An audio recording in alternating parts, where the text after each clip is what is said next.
I've been 3D printing for years now, and I got my first 3D printer as a tool to help me build things, like electronic enclosures, custom brackets, and parts for my projects. But when I see what's popular with 3D printing, a lot of it is models and toys, but I've seen less of the practical and functional side of 3D printing. So that's why I created this video series, to show you a few of the practical and functional 3D prints I've designed to help me solve a problem and potentially save a bit of money along the way. Hopefully I can show you creating your own models isn't that hard and inspire some of you to learn CAD if you haven't done so already, as it's never been easier to learn modeling with all the free tools available like Fusion and Onshape and YouTube tutorials. So in this video, let's have a look at some of the functional 3D prints I've made in the last year, including one failure, that will hopefully inspire you to make something of your own. This video is sponsored by PCBWay. This is a bit of a unique 3D print, but it definitely shows why I love 3D printing to make one-off parts. I recently installed an ADS-B antenna on my house to track aircraft in my area, but I wanted a clean way to mount it on the roof. Normally you would attach the antenna to the side of the house or on the side of a pole, but I thought it looked a bit messy. Then I realized the antenna would actually fit inside the pole I had, but my antenna was too small to fit in the hole, a problem I don't usually have.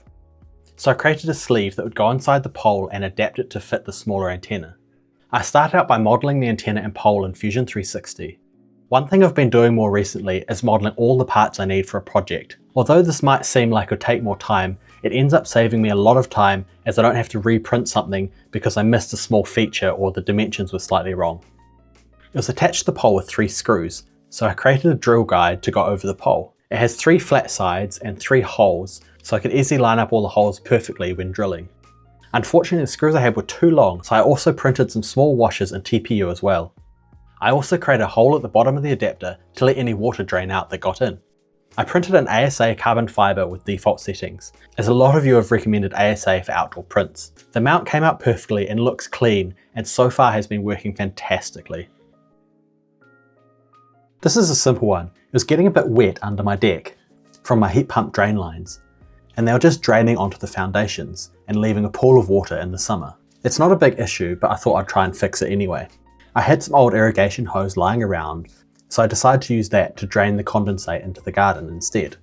However, the 2 pipes are completely different standards, and even if I could find an adapter, I didn't want to spend the time or the money to hunt one down. So I measured the dimensions and created a simple little adapter that would join the 2 pipes. It's printed in basic PLA with default settings. It's been working great for over a year, and although it was a simple print, I think it can really show how useful 3D printing can be for projects around the house.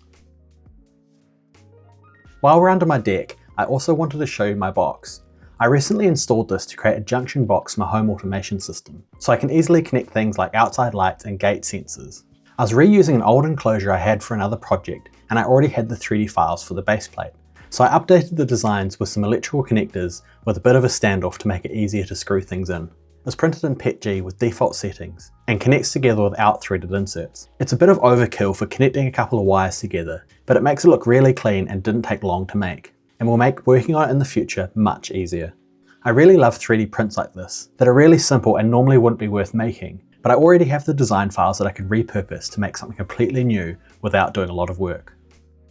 If you don't have a 3D printer or a CNC machine, but still like to make functional parts, then check out the sponsor of today's video, PCBWay, who offer 3D printing, CNC machining, PCB manufacturer, and much, much more. Simply upload a CAD model of your parts and get an instant quote.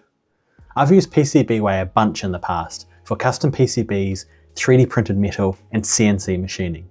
They even machined my wedding ring out of titanium.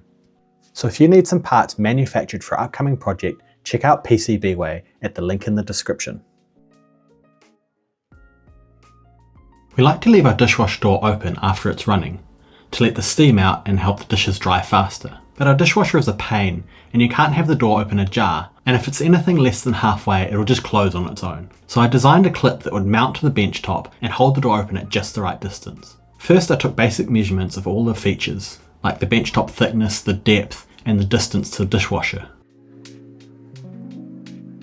Using that drawing, I quickly made a sketch in Fusion 360 of what I thought would work and what looks good.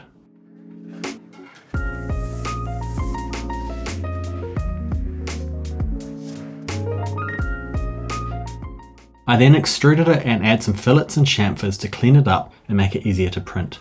I then printed the first version in PLA to test it out on the dishwasher.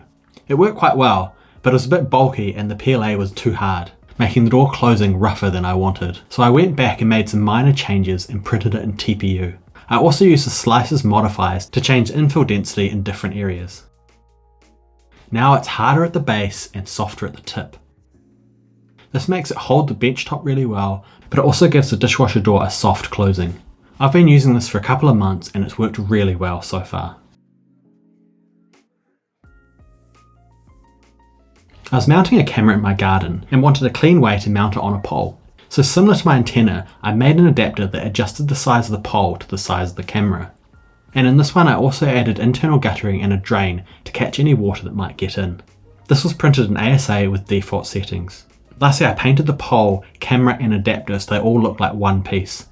This has been another great project and I think it looks really good too. It just blends in with the garden. I wanted to push my CNC machine as close to the wall as possible to maximise my workbench space.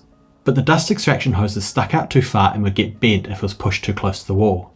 So I created my own right angle adapters. I started out by modelling the existing hose fittings and adapters as individual models.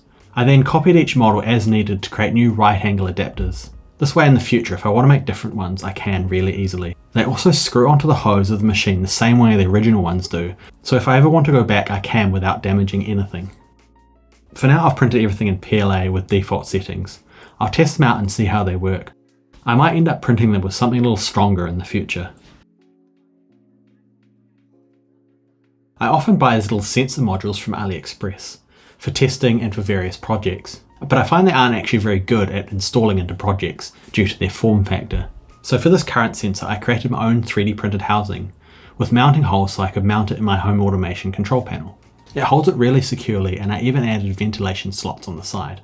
The best part is I used a 2-watt IR laser to engrave labels on the cover, so I wouldn't forget any of the pinouts and it makes it look a little bit more professional.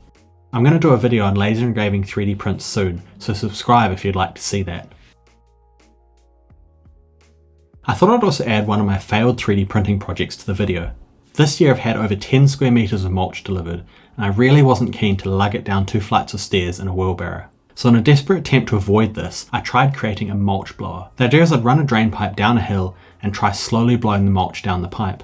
This is a real thing you can get done, if you have the money. So it wasn't the dumbest idea, but I think my execution was. Due to the cost and availability of the size of pipe and my 3D printer, it didn't go to plan. First I created a catcher to pour the mulch in, and I used my shop vac in reverse to blow down the pipe and create a Venturi effect to suck the mulch in. But ultimately I didn't know what I was doing, and I didn't do enough research either. This project was mostly run on vibes. In the end, once I tested it with a longer pipe, it would blow down about halfway and then build up and create a blockage. I think this was partly due to the size of pipe and the mulch had gotten wet, making it harder to blow.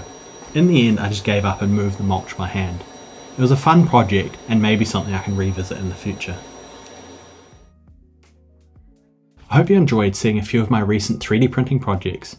Most of the videos on this channel involve functional 3D printing in some way, so you should check out some of my other videos if you have time, like my recent ultimate filament storage video, where I built a custom filament storage system with 3D printed parts and active dehumidifying.